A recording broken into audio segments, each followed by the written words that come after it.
You are 5 brothers. I want you each to start a banking business in a different country. One to go and open a house in Paris, one in Vienna, one in London.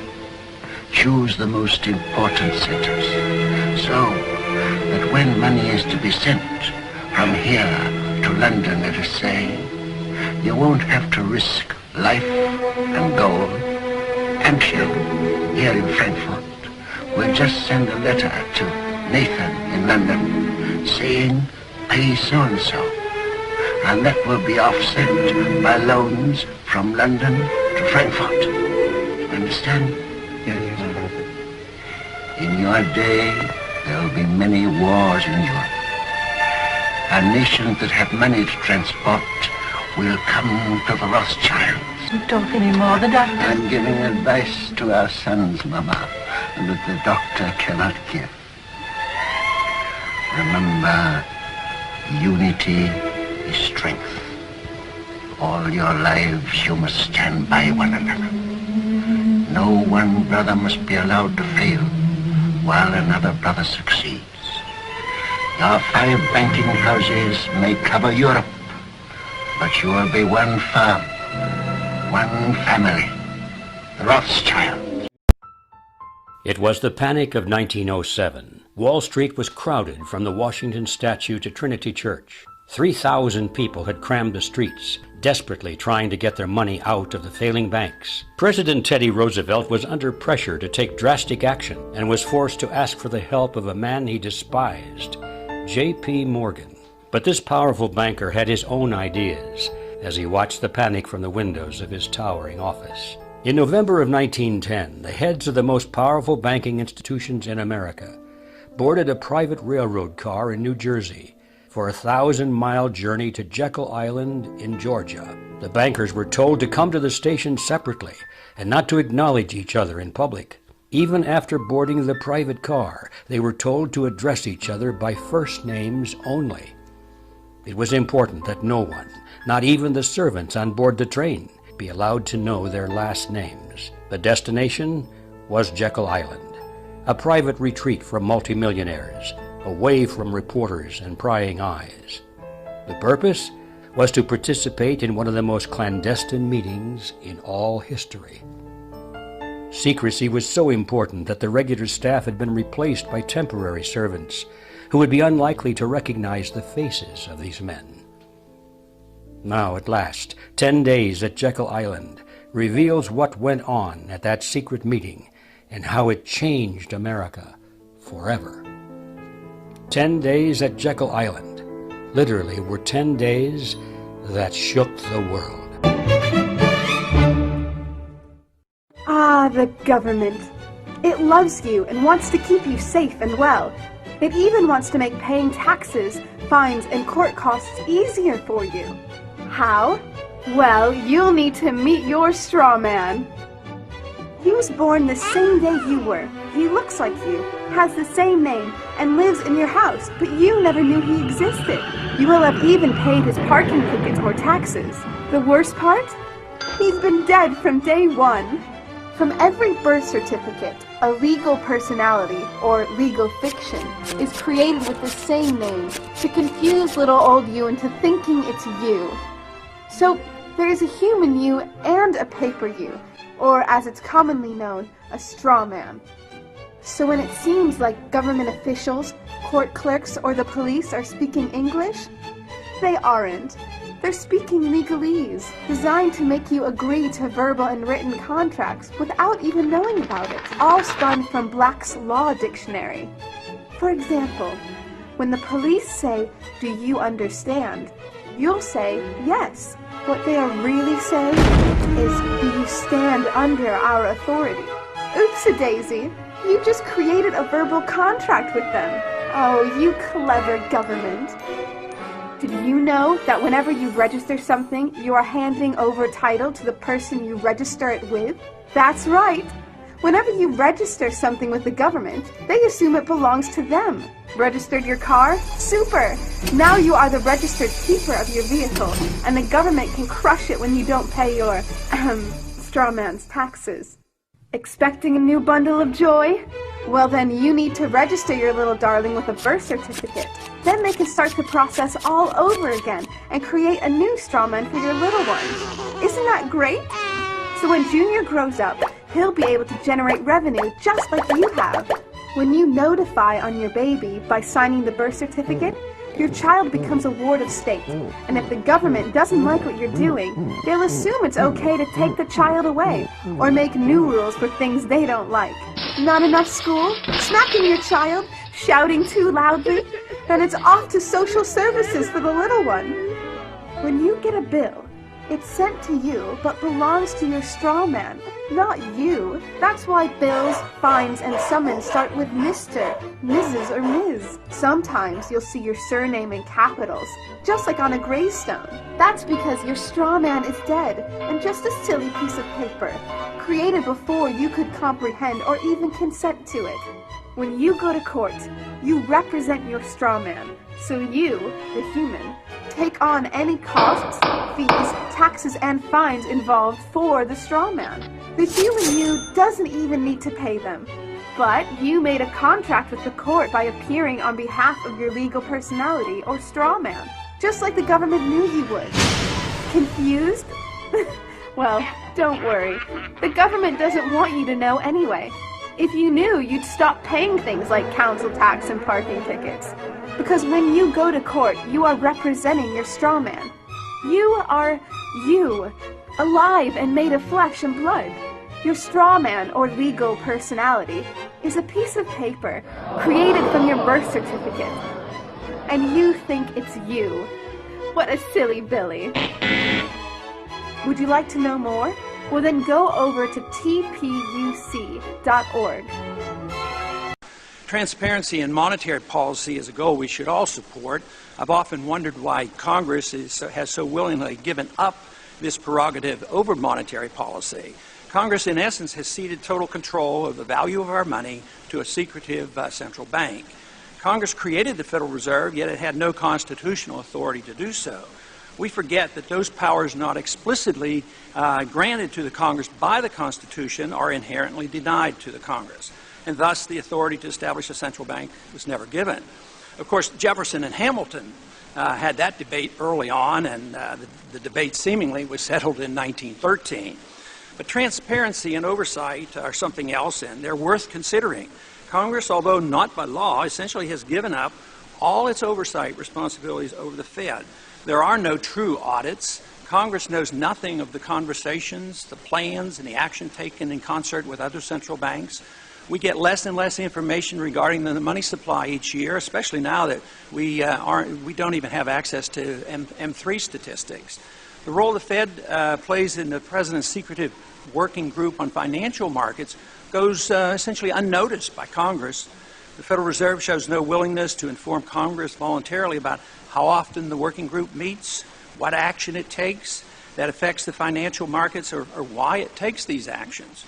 But all these actions directed by the Federal Reserve alter the purchasing power of our money. And that purchasing power is always reduced. The dollar today is worth only 4 cents compared to the dollar that the Federal Reserve started with in 1913. This has significant consequences on our economy and our political stability. What is the proper relationship, what should be the proper relationship between a chairman of the Fed and a president of the United States? Well, first of all, the Federal Reserve is an independent agency, and that means basically that there is no other agency of government which can overrule actions that we take. Mr. Jones owned a cotton plantation and many slaves. One day he was talking to the owner of the plantation next to his, and Mr. Jones was lamenting the fact that times were tough. He was having to work his slaves harder than ever, and was having trouble with some of them being disobedient or trying to run away. The other plantation owner said he knew someone who could help. Day 1. One day Mr. Jones called his slaves together so a man named Mr. Smith could talk to them. Before beginning, Mr. Smith whispered to Mr. Jones, "Whatever I say, do not contradict me or interfere, and I promise you your slave troubles will end." "My name is Mr. Smith," he said to the slaves, "and this may be the happiest day of your lives. From today forward, you will no longer be slaves, but free men. Mr. Jones was so shocked he started to step forward, but Mr. Smith gestured for him to remain silent. He did, only because the other plantation owner had spoken so highly of Mr. Smith's skills. "You are no longer the property of Mr. Jones," Mr. Smith continued. "You are free. No more will you be forced to labor for the benefit of Mr. Jones. Now you can work for yourselves." Now the slaves were all murmuring and looking at each other. Many were smiling, many were looking puzzled. "In fact, you are now free to leave the plantation whenever you want," Mr. Smith said. "However, since we are surrounded by other plantations, if you leave, some other plantation owner will likely claim you as his own the moment you set foot on his property. So I urge you not to risk your newfound freedom by doing something so foolish. Instead, I suggest that you stay here, no longer as slaves, but as willing participants and part owners of this plantation. Yes, this is now your plantation." Mr. Jones bit his tongue to keep from objecting. "For now, we might as well leave Mr. Jones in charge," said Mr. Smith, "since he's the only one with any experience at running a plantation, which is quite a complicated thing to manage. But he will no longer be your master, but just another worker on the plantation. In fact, he will now be using his organizational and management skills to serve you. Whatever problems you may have had with him before, you are now all equals, and you need each other to make this work. If we all cooperate and work together, we can all reap the benefits together. In honor of this happy occasion, I present you this new symbol of togetherness and cooperation, this flag, which shall be the emblem of the new free Jones plantation." He held up the new flag, but most of those listening were still too amazed to respond. "And this shall be our motto," Mr. Smith announced. "We work together as free men for our mutual benefit, pledging our allegiance to the Jones plantation, which stands for prosperity, liberty, and justice for all. To celebrate, everyone has the rest of the day off. Enjoy your freedom, do as you please, and be back here tomorrow morning, bright and early, so that we may begin work on this great and noble new endeavor as equal free men." Finally convinced that Mr. Smith was serious, the former slaves applauded and cheered. Day 2. "We all want this plantation to do well," Mr. Smith said at the beginning of the next meeting, "so we can all share in the benefits. We all know that it takes a lot of effort to make a cotton plantation work. Just because you're all free doesn't mean you can stop working. In fact, since you're now working for yourselves, I expect you to work even harder than ever before, but now with pride and joy, knowing that you're working for yourselves. Of course, there still have to be rules. If everyone just does whatever he wants, the plantation won't produce anything. This experiment will fail and we'll all starve. You should be thankful that Mr. Jones has agreed to stay on to lend his knowledge and skills to this endeavor, and I trust you will all do your own part to make this work. Several of you have been chosen to act as project supervisors to manage different aspects of the operation, to make sure everyone is doing his assigned job, to make sure that the rules are followed, and so on. The rest of you may head out in the fields to start your first day of work as free men." Day 3. The next morning, Mr. Smith had a grim expression on his face as the daily meeting began. "I have an unpleasant duty to do today," he said. "Yesterday, Charles was caught keeping some of the cotton he picked, presumably to sell for his own personal profit. That is against the rules. That is stealing. For that, Charles must be punished." Two men tied Charles to the whipping post. "I take no joy in this," Mr. Smith continued, "but you must understand, if we do not maintain order, if we do not have rules that we all abide by, then the plantation will fail, and we will all suffer." The whip cracked against Charles' back. "But if we all pitch in for the common good, then we can all prosper. Being free doesn't mean you should be selfish and greedy. We must each do our assigned duties and obey the rules, and then we can all benefit, and each of you will receive your appropriate share of the profits." A young man named Samuel stepped forward. "But if you and Mr. Jones decide the rules and whip us if we disobey, how is that any different from what we had before?" "How can you say that?" Mr. Smith asked. "I'm shocked. You were a slave before, and now you're free. Things still need to be managed and organized by those best qualified to do so. Do you know how to run a plantation, Samuel?" "Well, no," he answered. "But if we're free, why do we get no say in what the rules are and how things work?" "I'm surprised at your ingratitude," Mr. Smith answered. "None of you know how a plantation is run, so you're in no position to be making decisions about how things are done here. You don't seem to appreciate all the things that Mr. Jones provides for you, from protecting you from all the outside threats that you know nothing about, those who would come here, capture and enslave you, if not for Mr. Jones' protection, to making sure that you all have food and housing, tools to work with, you're cared for when sick and injured, and so on. There wouldn't be a plantation at all, no cotton to pick, no land to plant and harvest, if not for him. You should be grateful that he's made possible the level of comfort you now have. Your lives would be far worse if not for him. Nevertheless, as free and equal participants in this endeavor, from now on at each meeting, any worker may have 2 minutes to ask questions or voice suggestions or complaints." With that, the workers all seemed satisfied and headed out again to the fields to pick the cotton. Day 4. "I have a big announcement," Mr. Smith said as the daily meeting began. "Mr. Jones' cousin is here, and not just to visit and see how our project is coming along. It's been decided that from now on, you will be deciding who will manage the plantation. Of course, this job can't be done by just anyone, but every 3 months we will have a special meeting at which all the workers will vote on whether we think Mr. Jones should run the plantation or whether we think his cousin, Mr. Johnson, should run the plantation. That means that ultimately you are in charge because you will be deciding which man you want running things on your behalf. If you don't like the way things are being managed, you now have the power to change it. Amazed and pleased, the workers headed out again to the fields to pick the cotton. Days passed, months passed, a year passed, and the plantation continued to operate as before. Sometimes Mr. Jones was in charge, sometimes Mr. Johnson was in charge, but the day-to-day routine stayed exactly the same. The workers worked hard, long hours every day, and still had little to show for it. Every day the meeting would begin with them all reciting the Jones Plantation motto, "We work together as free men for our mutual benefit, pledging our allegiance to the Jones Plantation, which stands for prosperity, liberty, and justice for all." One day Mr. Smith announced, "Samuel is asked to say a few words this morning, and whatever the rest of us may think of his ideas and opinions, we are all free here, and that means we are all allowed to speak our minds. So, Samuel, you have 2 minutes. Begin." Samuel stepped forward, looking scared. "I was excited when all this started," he began, glancing nervously at Mr. Smith and Mr. Jones. "But don't you all see what's happened here? Nothing's changed. We're all still slaves." There were grumbles of disagreement from the crowd. "They tell us what to do and whip us if we don't. They still make all the rules and punish us if we disobey. They let us make suggestions and complain about things, but they never really change anything. They let us choose between Mr. Jones and Mr. Johnson, but what's the difference? The situation stays the same. We do all the work and they take as much as they want and decide how much they'll let us keep. They live in luxury, made rich by the cotton we pick. We do all the work and have to build our own huts, grow our own food, and take care of ourselves. They leave us just enough that we don't revolt or run away. This is not freedom. We're all still slaves. They've only changed the words they use, but nothing else has changed. They say we're all free and equal, but we're not. They command and we obey. That's not freedom. That's not equality. They say we're free to leave, but all that means is that we're free to be someone else's slave. Why should we work or obey the rules? We didn't agree to this. They made the system. They forced it on us. They control and rob us and call it freedom.